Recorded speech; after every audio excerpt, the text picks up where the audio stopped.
Few names evoke the same chilling fascination as Dracula. He is a creature of the night, a monster who embodies our deepest fears. But where does the legend end and history begin?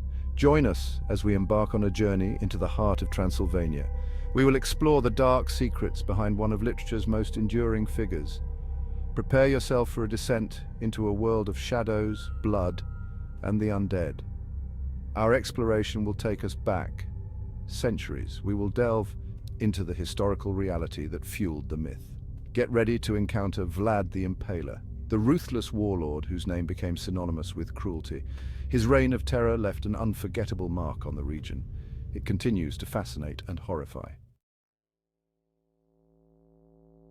Separating fact from fiction in the Dracula story is like navigating a labyrinth. The lines are blurred, and the path is often obscured by layers of myth and legend. Centuries of folklore, literary embellishments, and cultural interpretations have woven a complex tapestry around the figure of Dracula. Each thread adds a new dimension, making it difficult to untangle the historical truths from the fictional narratives. This makes it challenging to discern the historical figure from the monstrous creation. Vlad the Impaler, a 15th century ruler known for his brutal methods, has often been cited as the real-life inspiration for Dracula. Some historians argue that Dracula is purely a product of imagination. They believe that Bram Stokers' 1897 novel, Dracula, is a work of fiction that drew loosely on various sources, including Eastern European folklore and Gothic literature. They see no direct link between Vlad the Impaler and the vampire myth. According to this view, the connection between Vlad and Dracula is more a matter of coincidence than historical fact. Others point to the striking similarities between Vlad's reputation and the characteristics attributed to vampires. Vlad's notorious cruelty, his penchant for impalement, and his fearsome reputation have all contributed to the Dracula legend. These similarities include a thirst for blood, a trait that has become synonymous with vampire lore, and a predilection for impaling their victims. This gruesome method of execution was not only a form of punishment, but also a psychological tactic to instill fear. The truth, as is often the case, likely lies somewhere in between. The Dracula legend is a complex interplay of historical events, cultural fears, and literary creativity. The Dracula legend is likely an amalgamation of historical inspiration and creative invention. It serves as a reminder of how history and fiction can intertwine, creating stories that captivate our imagination and endure through the ages. To understand the Dracula legend, we must first understand the man who inspired it, Vlad III, more commonly known as Vlad the Impaler. His life and actions have become the stuff of legend, blending history and myth into a chilling narrative that has fascinated people for centuries. Born in 1431 in Transylvania, Vlad's early life was marked by political turmoil and violence. The region was a battleground for power, with various factions vying for control. This tumultuous environment shaped Vlad into a formidable and ruthless leader. His father, Vlad II Dracula, was a member of the Order of the Dragon, a chivalric order that defended Christianity against the Ottoman Empire. This prestigious order instilled in Vlad a sense of duty and a fierce determination to protect his homeland from invaders. My reign was characterized by brutality and ruthlessness. I believed that fear was the most effective tool to maintain control and order in my realm. I was a fierce warrior who defended my realm against both internal and external enemies. My military campaigns were relentless, and I was known for my strategic prowess and unyielding resolve. I was infamous for my preferred method of execution, impalement. This gruesome practice was not just a means of punishment, but also a powerful psychological weapon. This gruesome practice involved impaling victims on sharpened stakes. The stakes were then slowly driven through their bodies, leaving them to die a slow and agonizing death. This method was designed to instill fear and deter any potential rebels or invaders. The stakes were then slowly driven through their bodies, leaving them to die a slow and agonizing death.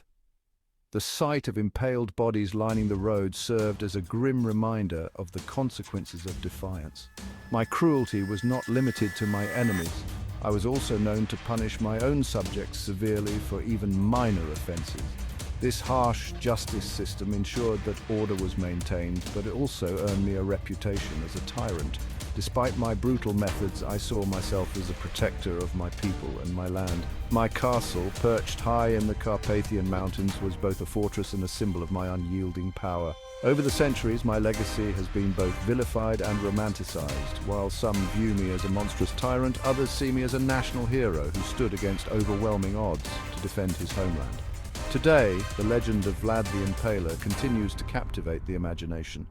From historical studies to popular culture, my story endures, a testament to the enduring power of myth and history intertwined. Vlad the Impaler's reign of terror left an indelible mark on the Wallachian psyche. Stories of his cruelty spread throughout the region and beyond. These tales were often embellished with each retelling. Over time, Vlad transformed from a brutal warlord into a monstrous figure of legend. One of the earliest written accounts of Vlad's cruelty comes from the Saxon merchants who traveled through Wallachia during his reign. They recorded tales of his mass impalements, his delight in torture, and his unpredictable and merciless nature. These accounts, likely exaggerated for dramatic effect, helped cement Vlad's reputation as a bloodthirsty tyrant. The story of Dracula and the Blood Countess. A medieval prelude. This tale is not just a story, but a chilling legend that has haunted the corridors of history for centuries. Even before Bram Stoker penned his iconic novel, the name Dracula was already steeped in blood and terror. It was a name that evoked fear and fascination, a name that whispered through the ages. The name Dracula was associated with blood and terror, long before it became synonymous with the vampire mythos we know today. It was a name that carried with it the weight of countless dark tales and ominous legends. In the 15th century, a time when Europe was rife with superstition and fear, a manuscript titled The Story of Dracula and the Blood Countess began to circulate. This manuscript, with its Gothic lettering and dark themes, captured the imagination of all who read it. It was a story that spread like wildfire, igniting the fears and curiosities of medieval Europe. This text told the tale of Vlad Dracula and Elizabeth Bathory, the infamous Blood Countess. Their stories, filled with bloodshed and horror, became intertwined in the pages of this manuscript. Although the historical accuracy of this manuscript is debated, it remains a fascinating glimpse into the fears and beliefs of the time. Scholars have long debated its origins and its truth, but its impact is undeniable.